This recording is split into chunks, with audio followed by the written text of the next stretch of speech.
Baik, bismillahirrahmanirrahim. Assalamualaikum warahmatullahi wabarakatuh. Alhamdulillah, alamin. Segala puji bagi Allah, salat dan salam. Semoga tercurahkan kelimpahan Nabi besar Muhammad Sallallahu Alaihi Wasallam. Yang terhormat, Prof. Widi, selaku dosen mata kuliah Motor Learning. Izinkan saya memaparkan terkait materi hari ini tentang umpan balik. Nah, ini.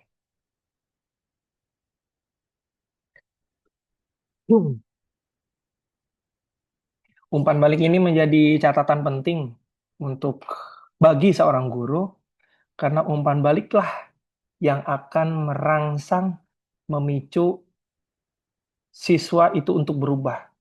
Makanya saya dan Top juga pernah bilang bahwa guru yang baik adalah guru yang mampu merespon setiap peristiwa yang terjadi.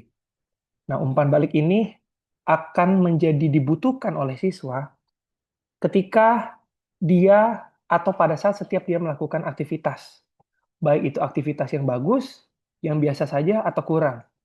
Ataupun aktivitas-aktivitas peristiwa-peristiwa yang perlu diangkat. Apalagi dalam pembelajaran muncul kesenjangan. Itu perlu diberikan feedback. Feedback ini berbagai macam cara. Nah, inilah yang menjadi keyword, yang menjadi kuncinya, kenapa dalam pembelajaran itu perlu ada guru, perlu ada siswa, perlu ada sarana dan prasarana pembelajaran. Ada sarana dan siswa, tapi guru itu tidak memerankan perannya.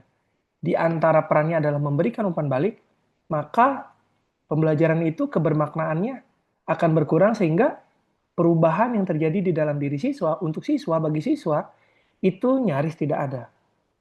Termasuk catatan-catatan, termasuk tugas-tugas yang diberikan oleh guru, itu harus diberikan feedback umpan balik. Baik itu secara general, maupun secara khusus per subbab bagiannya. Nah, ini yang akan saya coba angkat bersama kawan-kawan tentang chapter 12 ini. Nah, saya ingin bercerita sedikit tentang pendahuluan ini. Bayangkan, saya akan coba bacakan ya. Bayangkan saat Anda pertama kali mempelajari keterampilan baru. Mungkin saat belajar menyetir mobil contohnya. Menyelesaikan persamaan kuadrat, melakukan servis dalam tenis, atau bahkan mengikat tali sepatu. Jika ingatan Anda bisa menjangkaunya. Apa kesamaan dari semua pengalaman belajar ini? Kemungkinan besar, selain berbagai detail yang Anda ingat, Anda akan mengingat rasa tidak pasti dan kebingungan yang menyertai upaya latihan awal Anda. Ya bingung karena baru mencoba. Saya lanjut. Mungkin Anda bahkan merasa frustasi, bahkan sampai ingin menyerah.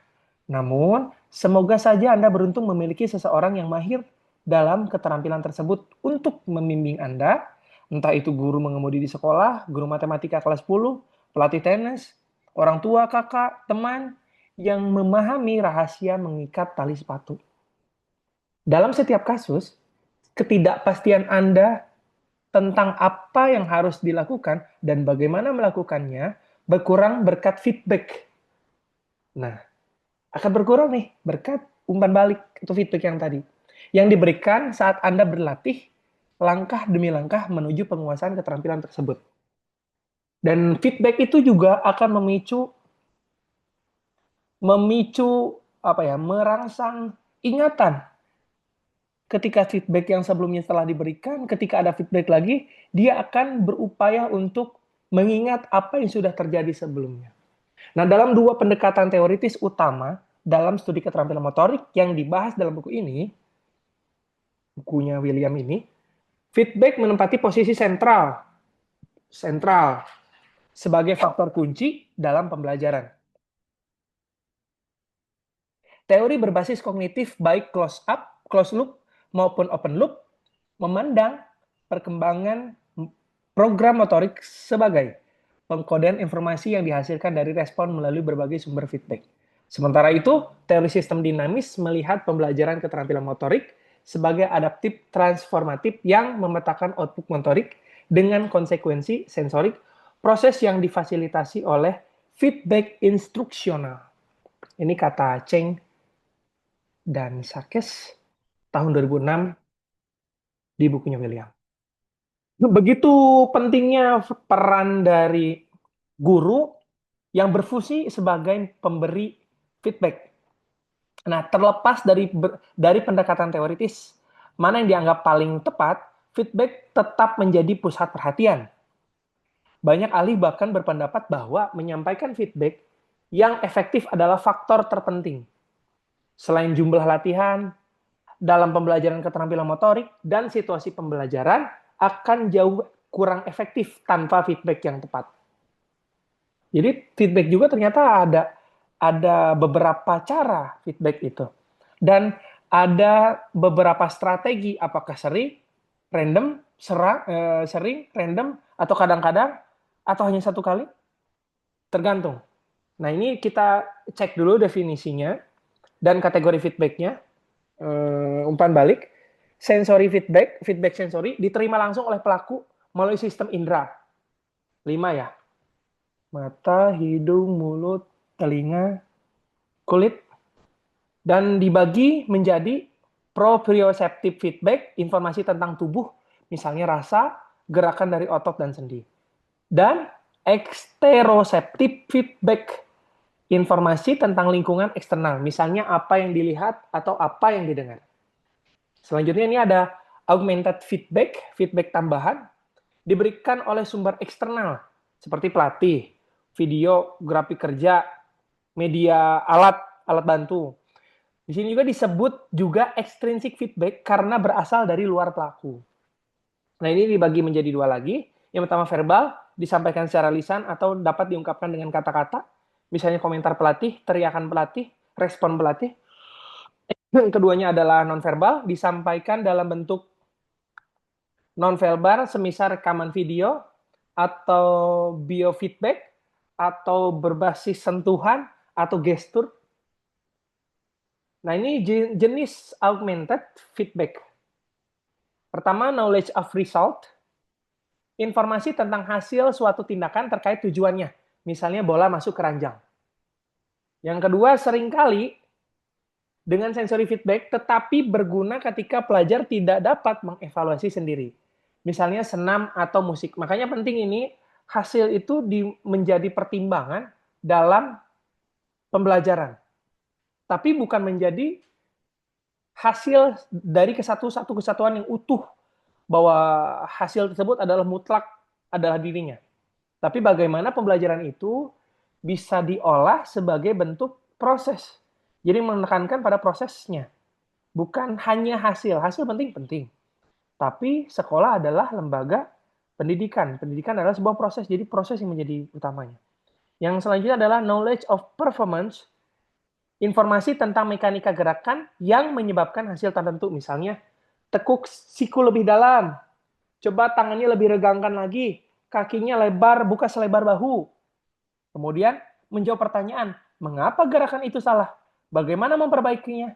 Coba cek, analisis tuh, mana gerakan yang efektif. Itu salah satu feedback intake berupa pertanyaan. Nah, ini waktu pemberian feedback, ada concurrent, diberikan selama pelaksanaan keterampilan. Jadi selama pelaksanaan keterampilan dikasih feedback terus, jadi berkelanjutan. Nah, ada juga yang kedua, ini adalah terminal, diberikan setelah pelaksanaan, bisa langsung atau tertunda. Nah, ini tergantung situasinya, tergantung kondisi anaknya, tergantung juga bagaimana peristiwa atau keterampilan itu dilakukan oleh siswa. Jangan sampai feedback diberikan sebagai feedback, berniat sebagai feedback, tapi justru sebagai variabel ekstranos atau variabel asing yang mengganggu. Justru gangguan terhadap proses keterampilan yang sedang dilakukan siswa. Jangan sampai malah seperti itu. Jadi perlu cermat dalam pemberian feedback. Nah, pentingnya feedback dalam pembelajaran. 1, feedback adalah alat kritis untuk mengurangi ketidakpastian pelajar, memberikan petunjuk perbaikan, meningkatkan motivasi dan kepercayaan diri. Tanpa feedback, proses pembelajaran menjadi kurang efektif, terutama dalam tahap awal penguasaan keterampilan.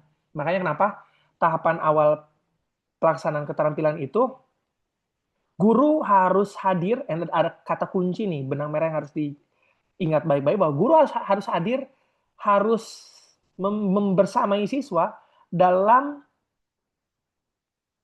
ketika siswa melakukan keterampilan di awal-awal. Karena jangan sampai keterampilan yang dilakukan di awal-awal yang salah dilakukan berulang-ulang dan menjadi bad habit. Ketika sudah menjadi kebiasaan buruk, maka itu akan lebih rumit untuk diperbaiki. Sehingga menjadi catatan penting, guru harus membimbing, membersamai siswa sebagai fasilitator, sebagai pemberi feedback, sebagai juga seseorang yang memberikan masukan, baik itu secara verbal maupun non-verbal. Nah, ini skema feedback dari Edward dan William. Ini feedback, sensory intrinsic, proprioceptif, dan eksteroseptif yang tadi ya, mau visual, auditory, atau taktil. Ada augmented extrinsic, ada verbal, non-verbal, yang tadi juga knowledge of result sama knowledge of performance. Nah, ini fungsi umpan balik augmented. Yang pertama, fungsi informasional. Satu, saya coba uraikan, memberikan informasi tentang hasil dan penyebab kesalahan.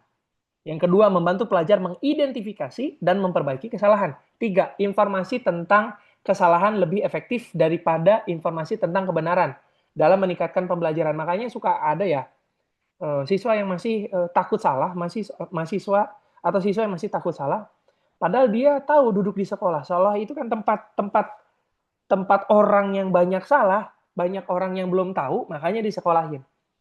Makanya di sini disampaikan informasi tentang kesalahan akan lebih efektif daripada informasi tentang kebenaran. Nah, fungsi motivasi yang kedua, meningkatkan semangat, minat, dan ketekunan pelajar, membantu pelajar menetapkan tujuan dan mengevaluasi kemajuan. Motivasi tidak langsung meningkatkan pembelajaran dengan mendorong praktik yang lebih intensif. Fungsi yang ketiga, reinforcement. Fungsi penguatan positif, misalnya pujian. Hei, bagus, yuk coba lagi. Coba itu dilakukan lagi. Nah, begitu dilakukannya. Coba tunjukkan kepada teman-temannya. Nah, itu angkat lebih kuat lagi. Nah, seperti itu. Bagus. Itu fungsi reinforcement, penguatan. Yang meningkatkan pengulangan perilaku yang benar. Kemudian fungsi penguatan, hukuman mengurangi perilaku yang salah. Penguatan negatif menghilangkan koreksi dianggap sebagai penghargaan. Teknik sandwich ini juga cukup familiar, yaitu memberikan umpan balik korektif di antara pujian untuk menjaga motivasi. Yang selanjutnya adalah fungsi panduan, guidance, membantu pelajar memahami gerakan yang benar dan menghindari kesalahan. Yang selanjutnya mencegah pembentukan kebiasaan buruk dengan atau bad habit yang tadi dengan memberikan koreksi tepat waktu. Nah, ini fungsi bimbingan dari umpan balik.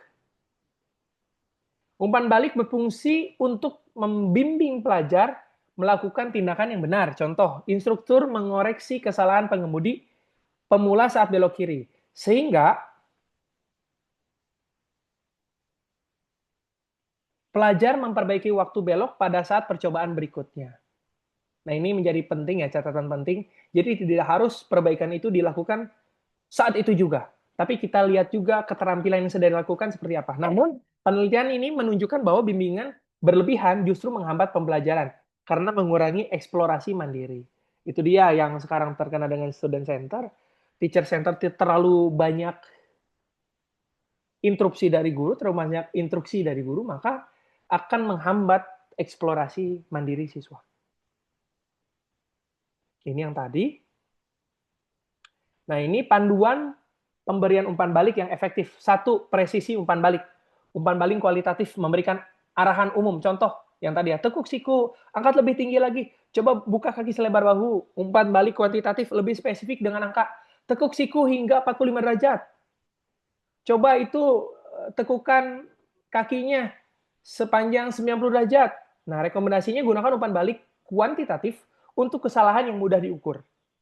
Hindari presisi berlebihan. Misalnya 12,5 derajat. Nah, ini agak repot ya. Jadi presisi sih, tapi berlebihan. Jadi lebih sulit, tidak terukur, tidak operasional. Yang bisa membingungkan justru. Nah, umpan balik deskriptif versus preskriptif. Nah, deskriptif hanya menjelaskan kesalahan. Reaksimu lambat. Nah, contohnya itu. Preskriptif menyarankan solusi.